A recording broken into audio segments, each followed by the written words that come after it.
اعوذ باللہ من الشیطان الرجیم بسم اللہ الرحمن الرحیم۔ سورہ عنکبوت کی آیت پڑھ رہا ہوں، آیت نمبر 40۔ فَكُلًّا أَخَذْنَا بِذَنبِهِ فَمِنْهُمْ مَنْ أَرْسَلْنَا عَلَيْهِ حَاصِبًا وَمِنْهُمْ مَنْ أَخَذَتْهُ الصَّيْحَةُ وَمِنْهُمْ مَنْ خَسَفْنَا بِهِ الْأَرْضَ وَمِنْهُمْ مَنْ أَغْرَقْنَا وَمَا كَانَ اللَّهُ لِيَظْلِمَهُمْ وَلَكِنْ كَانُوا أَنفُسَهُمْ يَظْلِمُونَ۔ پھر تو ہر ایک کو ہم نے اس کے گناہ کے وبال میں گرفتار کر لیا۔ ان میں سے بعض پر ہم نے پتھروں کا می برسایا اور ان میں سے بعض کو زوردار سخت آواز نے دبوچ لیا، اور ان میں سے بعض کو ہم نے زمین میں دھسا دیا، اور ان میں سے بعض کو ہم نے ڈبو دیا۔ اللہ تعالیٰ ایسا نہیں ہے کہ ان پر ظلم کرے، بلکہ یہی لوگ اپنی جانوں پر ظلم کرتے تھے۔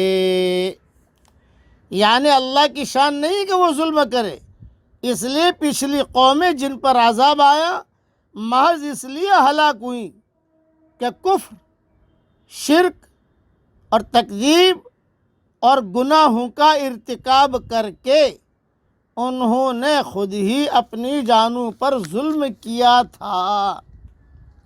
اور یہ جو اللہ تعالیٰ نے فرمایا کہ بعض لوگوں پر ہم نے پتھروں کی بارش کی، وہ کون تھے؟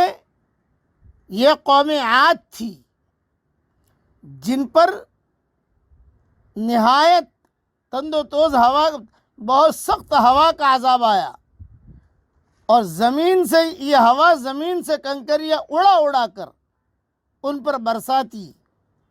بالآخر اس کی شدت اتنی بڑھی کہ انہیں اچک کر آسمان تک لے جاتی اور انہیں سر کے بل زمین پر دے مارتی، جس سے ان کا سر الگ اور دھڑ الگ ہو جاتا، سر الگ اور دھڑ الگ ہو جاتا، گویا کہ وہ کھجور کے کھوکھلے تنے ہیں۔ یہ اللہ کا عذاب آیا قوم عاد پر ان کے گناہوں کی وجہ سے۔ اور بعض وہ ہیں کہ جن پر سخت آواز نے دبوچ لیا جن لوگوں کو، یہ کون تھے؟ یہ حضرت صالح علیہ السلام کی قوم سمود ہے، جنہیں ان کے کہنے پر ایک چٹان سے اونٹنی نکال کر اللہ تعالیٰ نے دکھائی تھی، نشانی تھی اللہ کی وہ اونٹنی، لیکن ان ظالموں نے ایمان لانے کے بجائے اس اونٹنی کو ہی مار ڈالا، جس کے 3 دن بعد ان پر سخت چنگاڑ کا عذاب آیا، جس سے ان کی آوازوں اور حرکتوں کو خاموش کر دیا، اور پوری قوم جو ہے تباہ اور برباد ہو گئی۔ اور پھر فرمایا ان میں سے بعض کو ہم نے زمین میں دھسا دیا۔ وہ کون ہے؟ یہ قارون ہے، جسے مال و دولت کے خزانے عطا کیے گئے تھے، لیکن اس گھمنڈ میں مبتلا ہو گیا کہ یہ مال و دولت اس بات کی دلیل ہے کہ اللہ کے یہاں میں معزز اور محترم ہوں، مجھے موسیٰ علیہ السلام کی بات کے ماننے کی ضرورت کیا ہے؟ چنانچہ اس کے خزانوں اور محلات سمیت اسے زمین میں دھسا دیا گیا۔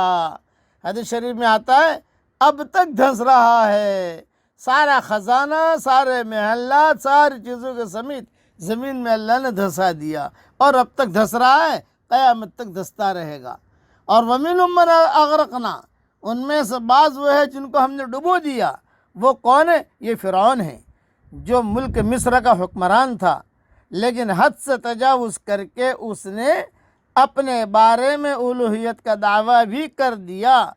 حضرت موسیٰ علیہ السلام پر ایمان لانے سے اور ان کی قوم بنی اسرائیل کو، جس کو اس نے غلام بنا رکھا تھا، آزاد کرنے سے انکار کر دیا۔ بلا آخر ایک صبح اس فرعون کو اس کے پورے لشکر سمیت دریائے قلزم میں غرق کر دیا گیا۔ یہ قوموں پر اللہ نے عذاب کا ایک قصہ قرآن میں بیان کیا ہے۔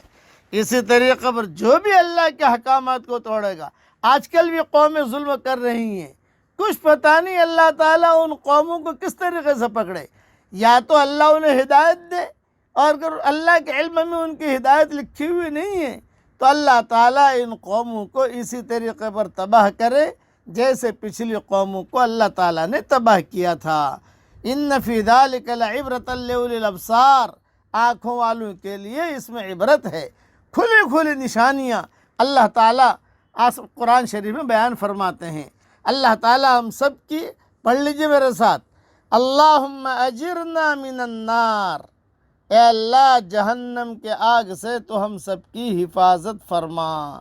آمین۔ وآخر دعوانا ان الحمدللہ رب العالمین۔